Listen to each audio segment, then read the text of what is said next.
Today is August 12th, 2008. We are in the Illinois State Fair in the FFA barn, I guess is what it's called.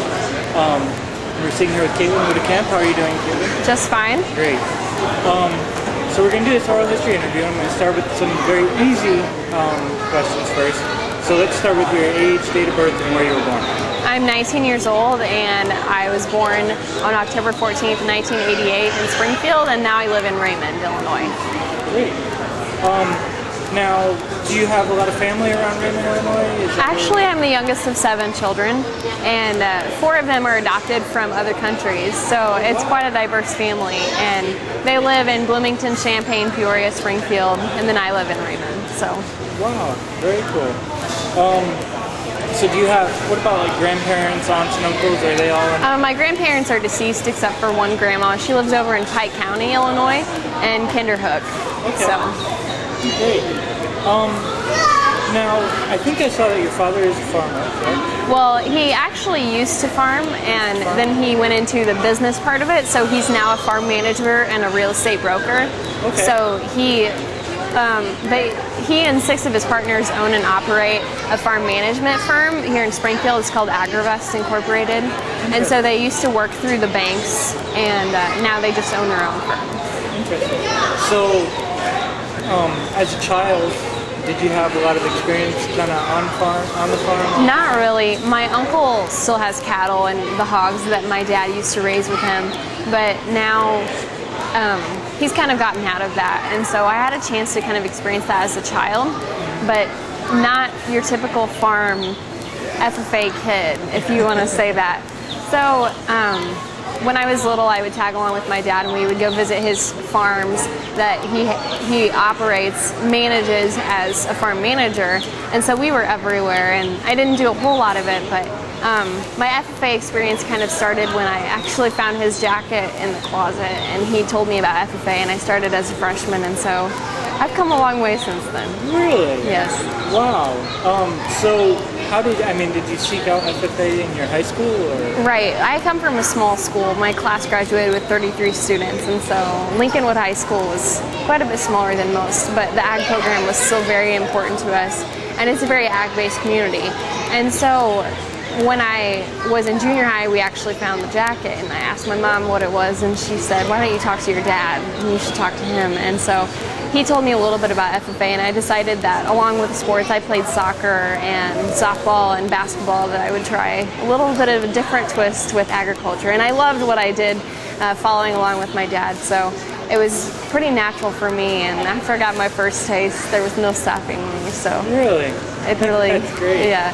So, kind of just breaking right into the FFA topic, you have all these projects you're supposed to be doing and everything. What were some of your projects? I did ag education / ag communications, and so it mainly started as an officer, as a reporter for the chapter, and for the old Section 19, they did some resectioning these past couple of years. I put together newsletters, and I sent out news releases and wrote articles and did all kinds of things, and so that got me started in the ag communications part of things. And then I also have a turf grass management business that's kind of been passed down along the lines of my family, and I took over for my brother in 2003, and it keeps me busy. People think they know how to mow a yard, but once you research it and you do all the lawn care know-how, it's a big job. So I really enjoy it. That's what got me interested in agribusiness. Interesting. So the turf grass management business was passed down from your brother? Yes. Were they doing that through FFA? No, actually, I'm the only one in my family besides my father to be involved in FFA. Really? They were all either sports or art or cheerleading or whatever else interested them, and so FFA was kind of my thing to do, to be a little bit different, and I took a hold of it and really went with it. So. Well, that's great. So, how did the turf business get started then? My oldest brother, I have 3 brothers and 3 sisters, all older than me. He started it as a little summer job, 5 yards here and there. The neighbors, I don't know how good of a job he did, because I don't think he took it seriously. And then it passed down to my brothers, and we all just kind of worked at it. I mean, with the exception of my oldest sister, who was already in college by that time. But when I was in junior high, I was old enough to go out on the mower, and we would always take my brother lunch when I was little, and so I got to kind of see it, and I really couldn't escape it. It was something that was going to happen, and I shouldn't make it sound that way because I actually do enjoy it. And somebody made the comment that when I get married, the husband's going to be the one inside taking care of the kids, and I'll be the one taking care of the lawn. So we'll see if that happens or not. But the turfgrass management project actually led me to be what's called Star in Agribusiness. There are 4 different categories: placement, Star Farmer, Star in Agri-Science, and then Agribusiness. And so I went to the state level in that competition, and I got my state FFA degree, which you have to complete so many hours of work or earn so much money, and now I'm getting my American degree, so it's taken me a long ways. Wow, wow. So kind of explain to me, what's this turf business? What is it exactly that you're doing? Well, I mow lawns. You're mowing lawns? Yes. Okay. And I just, it's just lawn care. I don't have a license to actually spray fertilizer or seed their yard, so I just give them some tips. I watch for lawn diseases. There are some very common ones that tend to take a hold of lawns. Right now we have a big problem with crabgrass and clover because of all the rain, so I'm trying to advise my customers on how they can make their yards a little bit better, and obviously a little bit more full of grass instead of all the weeds. So I'll be selling the business this fall when I go to the University of Illinois because I won't be able to maintain it. So how many customers do you have? well, I used to, when my brother and I were doing it, we used to have around 20, and so we tag teamed that. But when I got into high school and got involved in sports, there was no way, so we cut back to about 10. That's what I have about now. Okay, great. So you said you're thinking about selling the business. Are you going to advertise to sell it? Or? Well, I think that the best way is to kind of, there are a lot of local people who are starting to get involved, and we're obviously from a small town, less than 1,000 people. It's not like there is an extreme amount of competition, and the people are so nice that I work for, and they're extremely helpful. They know that it's going towards my FFA project and for educational experience, and that's what got me started, like I said, in agribusiness. So I think just kind of contracting it out to other people in the community is going to be the starting point for that. That's great. Now, you've mentioned that you did sports in school. Right. Which sports did you do again? I did boys soccer. There were 2 of us on a team of about 36. Oh my gosh. Yeah, 2 girls and 34 boys. And then I did girls basketball for 3 years, and I played softball for 4 years. Wow. And you know that the fact that you did boys soccer and that you're in FFA is kind of leading me to a question of, you know, agriculture is very male oriented, very right. man-based. What's special about you that's letting you break through those boundaries? Well, I was a big tomboy in grade school, and so I always bought my clothes in the boys department. I played sports with the boys. I played dodgeball with them at recess, and so it was a big, I've always had a lot more guy friends than I have girlfriends, and so when I got into agriculture, I have to say it was really challenging for a girl because they don't think that you can obtain a leadership position and be as successful as males. It's just a male predominantly male field, and so that was probably the biggest challenge I ran into. And so trying to break the mold of the typical farm girl, farm wife. You know, when you think about a farm, the male runs the farm and the female is the farm wife. And yes, sometimes it's like that, and other times it's more even, and it just depends on the situation, really. So overcoming the stereotypical farm girl, I think, is kind of where I had to work at it, because people don't understand that over half of the leadership positions in FFA are carried by females now. So what did you do to overcome that? I mean, well, obviously, working to promote FFA at the chapter level and then the section level and eventually the state level was a big deal for me. And I am one of 5 state presidents who are females out of the last 80 years. So it's not everything to be the president, obviously, but just to kind of step out there and show that girls can also be leaders as well is something that's very important to me. That's great. That's really cool. Thanks. So you went through high school in your local high school. Now you're going on to college. Yes, at the U of I. Okay. And what are you going for? I'm going for Ag Business Management and Markets. So I actually considered doing ag education because with FFA and everything I got very involved in that, and I practically during the fall we did what's called chapter visits. So I visited nearly 100 chapters out of 300 in Illinois, and so it's an eye-opening experience when you step foot in that classroom, and there's a shortage of ag teachers, and we really need people going into agricultural education right now. So I considered that, but I think I decided that I'll be a lot safer and a little bit happier with the agribusiness, especially with the economy now and trying to find a job. It's very flexible, so hopefully I figure out what I want to do when I get to college. We'll see. You know, you mentioned ag education a bunch of times, and talking to other people like Sam, you know, you mentioned that as well. What's the appeal to doing ag? Well, that's the problem, is that right now, because of the economy, there aren't a lot of perks to ag education compared to other things. And I know that Sam's considering going into ag education, and kudos to him, because it's a very difficult career unless you're meant to be an ag teacher. And so if you have a passion for it and you are able to work with the kids and balance everything, it is a balancing act, because you have to balance FFA and agricultural education and also help the kids with their supervised agricultural experience projects. And so it's a commitment, and I think a lot of people are afraid to make that commitment because teaching, let's face it, isn't the best salary out there. And so that's part of the problem, but we really need that, especially with the growing agricultural world today. Now, to talk a little bit about, you know, the fact that you were an officer, and you said you got to go to 100 chapters out of... Nearly, yes. Nearly? What sorts of things did you do besides visiting other FFA chapters? Well, in the summer, we are elected in June by a popular vote. They narrow it down by selection process to 10 candidates, and then we go to the convention. You're elected by popular vote after giving a speech, all the way down the line, 5 officers. And then we travel together during the summer. We do, the first 3 or 4 weeks is basically training, and train on public speaking, teamwork skills, leadership skills, everything you can imagine, also through the national FFA organization.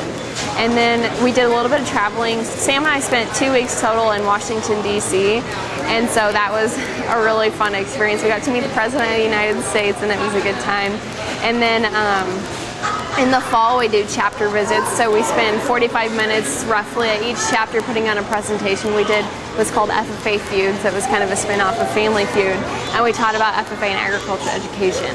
And then in the winter, it's kind of downtime. We start to plan our convention for the next June. In the spring, we travel around to a lot of the chapters and visit at banquets, and then we end with convention. We also got to take a 2-week trip to Spain with other state officers from across the United States, so that was a great experience. Wow, and what did you do in Spain while you were there? Well, we started out on a bus, and we traveled around to various cities, and we just kind of experienced the heritage. It's a very historically rich country, and so it was important to the Spaniards that we learn about their history. And then we moved more to the agricultural side of things, so we visited a vineyard and an olive oil factory and a lot of other different agricultural places around Spain.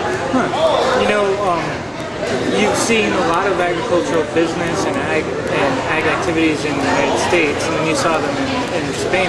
What was your opinion? Where are some It's similarities? so different. Yes, it's not as advanced over there. Yet in other parts of agriculture, it's much more advanced. So for instance, I never saw a bean plant over there, never saw a stalk of corn, but you find the olive oil, you find the vineyards. I think 35% of the entire world's olive oil production comes from Spain. And so it's everywhere you go, there are olive trees. And they do a lot of research over there on fruits and vegetables because it's so close to the Mediterranean. It's a prime spot for growing those commodities, and so it's a very big deal over there. They have to import a lot more of their grain though because they don't have the soil for it. It's very dry. It's very dry over there and sandy. So That was probably the biggest difference. When you drive along on the highway, you see a lot of rundown farms that just aren't, it's not a priority so much over there compared to the United States, where you see these big mega farms, as they're called, that are taking over everything. You don't see so much of that over there. And I think in Spain they have much more of an appreciation for what they're receiving through agriculture than we take a lot of things for granted here in the United States. You know, you mentioned these mega farms that are popping Right. up. How do you feel about it? I don't know if I should get into that because it's kind of a hot topic for me. I think the family farm is extremely important, and if we lose a family farm, I really don't know what's going to happen, because it's so important to our history and for our generations to learn. Because if everything comes from a mega farm, where's the appreciation for agriculture and the ability to walk into a farm and say, this is what happens, this is where this goes to this step, and then it ends up on your plate.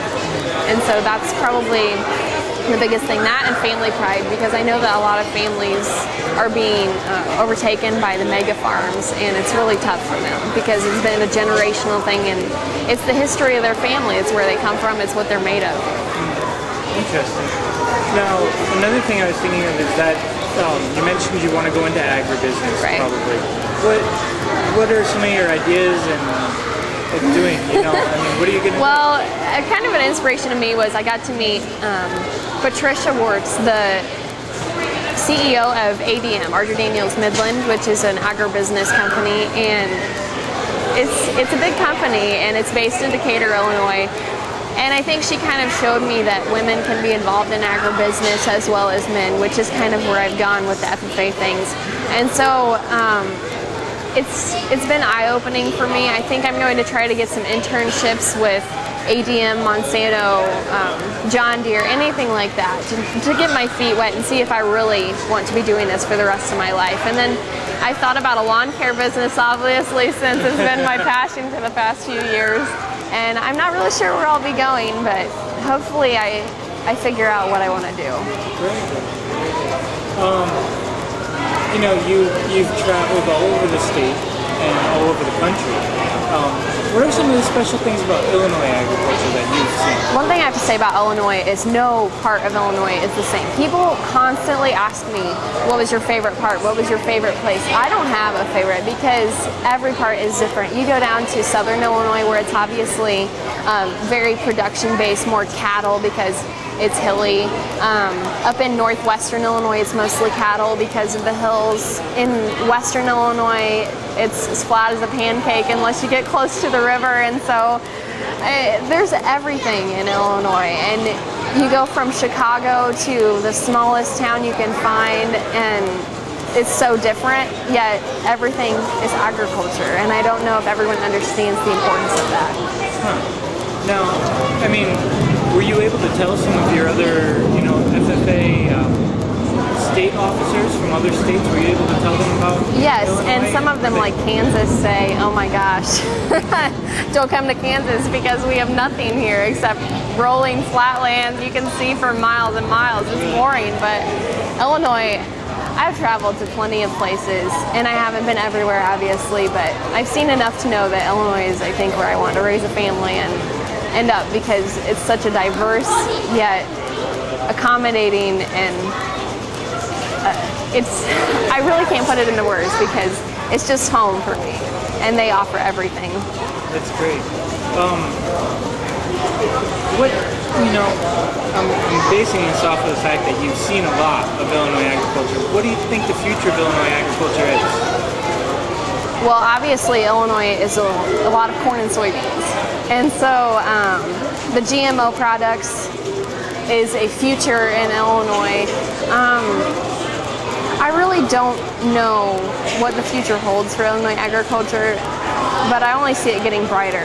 And as long as we are careful with the technologies that we use with the GMO corn and soybeans and any other types of cattle or hog advancements, I think that we can really make things a lot better and become one of the top producing states. We already are a top producing state, especially in corn and soybeans, and I think that we can increase that even more with technological advancements. So hopefully we get a little bit more awareness about agricultural education and look more to the education side of things. And I know that production is going to thrive anyways. So that's where I'm coming from, is the education part of things. Now, along the same lines, since you were an officer of FFA, what do you see for the future of FFA? FFA is only going to get bigger because the membership keeps increasing, and now we're working to get more into the urban schools. And Chicago has a high school specifically for agriculture. It's called Chicago High School for Ag Sciences. We had a chance to visit there, and I think if we can expand that urban agricultural feeling and education, it's only going to get bigger. FFA is improving every day, and there's so many new things that they offer, from ag science to production to lawn care and landscaping. There's everything. Well, great. This is going to be an oral history interview, and it's going to be archived in the Illinois State Museum. And one day down the road, maybe a brother or sister, or maybe even a child of yours walks in and says, "Hey, look, there's Mom, there's Aunt somebody, there's so-and-so." Right. What would you want in this interview for them? To never forget where you come from, because no matter where you go or what you do, it always comes back to where your roots are here in Illinois and in agriculture too. Well, great. Well, thank you very much. Thank you.